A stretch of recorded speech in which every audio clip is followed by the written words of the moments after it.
जिस काम को हम मन से नहीं करते उसका रिजल्ट भी हमारे मन के हिसाब से नहीं आता। अधूरा मन से किया गया कोई भी काम कभी अच्छा हो ही नहीं सकता। हम पढ़ने तो बैठते हैं लेकिन मन से नहीं पढ़ते। यही चीज़ है कि ना तो कोई चीज़ याद होती है और ना ही कोई बात समझ में आती है। हम सीखना तो सब चाहते हैं लेकिन मन नहीं करता। यही वजह है ना तो हम उस चीज़ के बारे में जान पाते हैं और ना ही वो चीज़ हमें समझ आती है।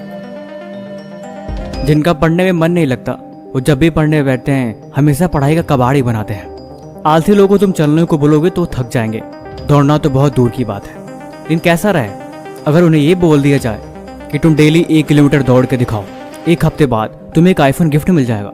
तुम डेली 4 बजे उठ के दिखाओ, उसके बदले में तुम्हें हर दिन तुम्हें उठने के 500 रुपये मिलेंगे। वो इंसान फटाक से उठ जाएगा क्योंकि उसके आगे एक लालच है।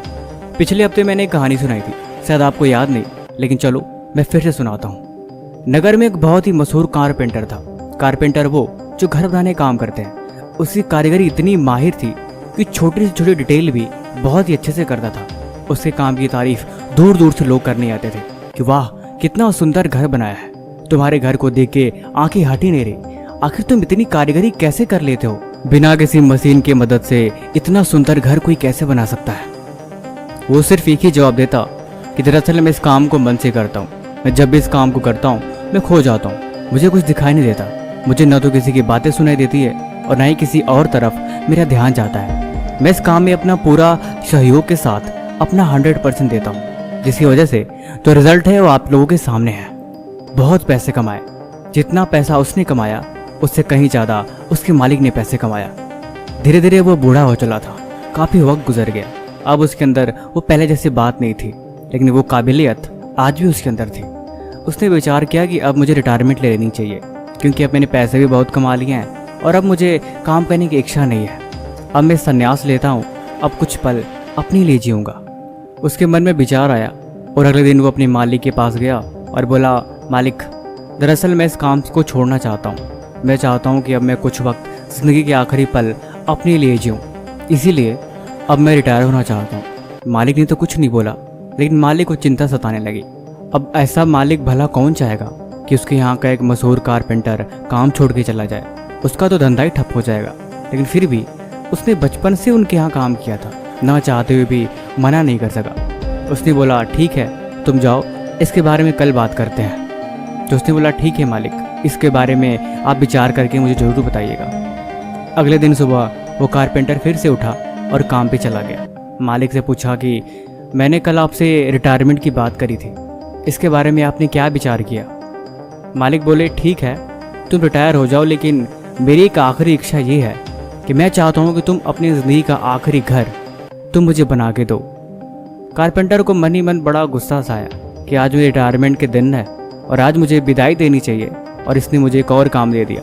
इन खैर अब मालिक ने बोला, और वो भी दिन के आखिरी वाले, फिर तो करना ही था। उसने ना चाहते हुए भी अपने हथियार उठाए और काम पे चला गया।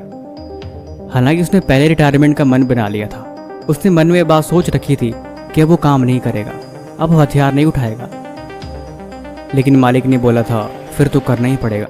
जैसे तैसे न चाहते हुए भी, उसका मन न लगते हुए भी उसने जैसे तैसे उस काम को ख़त्म किया। शाम तक मालिक के यहाँ गया और बोला, मालिक आपका आखिरी घर तैयार हो गया है, अब बताइए अब मेरे लिए क्या आ गया है?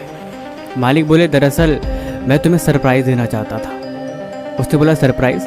कैसा सरप्राइज़? उसने बताया कि दरअसल मैं तुम्हें घर गिफ्ट में देना चाहता था, इसलिए मैंने सोचा कि तुम अपने जीवन का आखिरी घर सुंदर सा बनाओ और उस घर को मैं तुम्हें गिफ्ट दूँ।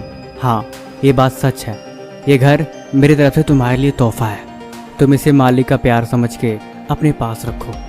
वो कारपेंटर मन ही मन बहुत उदास हो गया। ऐसे मानो जैसे मन ही मन उसे कोई बात चुभ रही हो कि इतनी बड़ी गलती, इतनी बड़ी बेवकूफ़ी आखिर मैंने कैसे कर दी। काश मुझे बात पहले पता होती कि घर मुझे मिलने वाला है। मैं अपनी पूरी ज़िंदगी की तजुर्बा और पूरी ज़िंदगी की अच्छाई इस घर में लगा के इस घर को सबसे सुंदर बनाता। मेरी उस कारीगरी का लोग इतना तारीफ़ करते हैं, तो मैं भला अपने लिए इतना गंदा घर कैसे बना सकता हूँ? अपने मन और काबिलियत के साथ इसमें पूरा ध्यान देके बनाता तो शायद आज मैं उदास नहीं होता। लेकिन खैर, उसे अपने किए का पछतावा हुआ। ये कहानी छोटी सी है लेकिन सबक बहुत बड़ा। देखो, जीवन में एक बात हमेशा याद रखना, वो एक कहावत है ना कि किसी काम को करो तो मन से करो या तो उसे करो मत। क्योंकि जब हम किसी काम को मन से करते हैं तो उस काम में अपनी सारी अच्छाई, अपनी सारी कोशिश, हम कोशिश करते हैं कि जितना अच्छा से अच्छा हो सके, जितना बेहतर से बेहतर हो सके, हम उस काम को करके दें। क्योंकि हम उस काम में अपना 100% देते हैं, और जब हम किसी काम में अपना 100% देते हैं तो उसका रिजल्ट हमेशा अच्छा ही होता है। कहते हैं जल्दी है काम शैतान का। उस कारपेंटर ने घर तो बनाया था, लेकिन उसको देख के लग रहा था जैसे मानो कि किसी बच्चे ने बनाया हो, किसी नौसिखिया ने हाल में सीख के उस घर को बनाया हो। देखो, मेहनत करने वालों की एक सबसे अच्छी आदत होती है कि किसी भी काम को करते हैं उसमें अपना जी जान लगा देते हैं, और यही चीज़ उन्हें कामयाब बना देती है। देखो, पैशन शुरू से ही किसी के अंदर नहीं आता। काम करने की काबिलियत और उस काम में लगा हुआ उनका ध्यान और उस काम को कितनी दिलचस्पी के साथ कर रहे हैं, यही चीज़ उस काम में उन्हें माहिर बनाती है। कैटेगरी उठाओ, पढ़ाई लिखाई, डांसिंग, क्रिकेट, हॉकी या फिर कुछ भी, इस दुनिया की कोई भी ऐसे स्किल्स, इस दुनिया कोई भी ऐसा काम जो तुम्हें पसंद आ रहा हो, उस काम को एक बार सेलेक्ट करने के बाद तुम उसमें अपना 100% दे के देखो, तुम्हें खुद रियलाइज़ होगा कि बात तो सही है। कोई भी काम बुरा नहीं होता, बशर्ते वो आपकी मन का होना चाहिए। पढ़ाई लिखाई जिनको बोझ लगती है, जिनको हमेशा पढ़ाई लिखाई से डर लगता है, ऐसा कुछ नहीं होता। देखो, ये बात शायद सच है कि ज़िंदगी में पढ़ाई लिखाई सब कुछ नहीं है। कामयाब होने के लिए इंसान के पास और भी बहुत सारे ऑप्शंस हैं, लेकिन ये बात भी हमें माननी चाहिए कि इस दुनिया में कोई भी ऐसा ऑप्शन नहीं जो बिना मेहनत के मिलता हो। इसीलिए या तो मेहनत पढ़ाई में करो, या तो कोई अपनी ऐसी फील्ड, कोई ऐसा काम, कोई ऐसा टैलेंट जो तुम्हारे अंदर है, अगर वो लग रहा है कि वो सही है तो उसमें अपना 100% दो। देखो, जीवन चलते रहने का नाम है। अगर तुम्हें रास्ता मिल गया है तो तुम चलो, तुम उसमें अपना 100% दो। लेकिन अगर तुम्हें वो रास्ता पसंद नहीं तो तुम अपना रास्ता बनाओ। लेकिन उसके लिए एक शर्त है कि तुम्हें तब तक इसी रास्ते पर चलना होगा जब तक कि तुम अपने उस रास्ते को ढूंढ नहीं लेते, और तब तक कि जब तुम्हें लग जाए कि वो रास्ता सही है और उसी में तुम खुश हो, फिर तुम्हें वो रास्ता अपना लेना चाहिए। देखो, ज़िंदगी में किसी को फ़र्क नहीं पड़ता कि तुम क्या करते हो क्या नहीं करते। अगर तुम कामयाब हो और तुम्हारी कामयाबी का रास्ता लोगों की भलाई के लिए है, फिर तुम्हें चाहिए कि तुम जी जान लगा के उसमें मेहनत करो। सोचो मत, शुरू करो। रो मत, तुम बस चल पड़ो। कामयाबी मिलेगी तुम्हें, बस तुम चलो तो सही। सपने होंगे साकार, बस तुम आगे बढ़ो तो सही। तुम ये ना सोचो कि रास्ता कैसा है, अगर है जिद तो बस चलते रहो। जो जैसा है वो वैसा है। अगर है भरोसा तुम्हें खुद पे तो यकीनन एक दिन जीत जाओगे तुम। हर मंजिल मिल जाती है मेहनत करने से, इस बात को भी एक दिन सीख जाओगे तुम। बाकी वीडियो कैसे लगी हमें कमेंट बॉक्स में ज़रूर बताना। बाकी किसी भी तरह का सवाल है तो आप वो भी हमसे पूछ सकते हैं। तब तक मिलते हैं हम आपसे एक और नई वीडियो के साथ अगले दिन।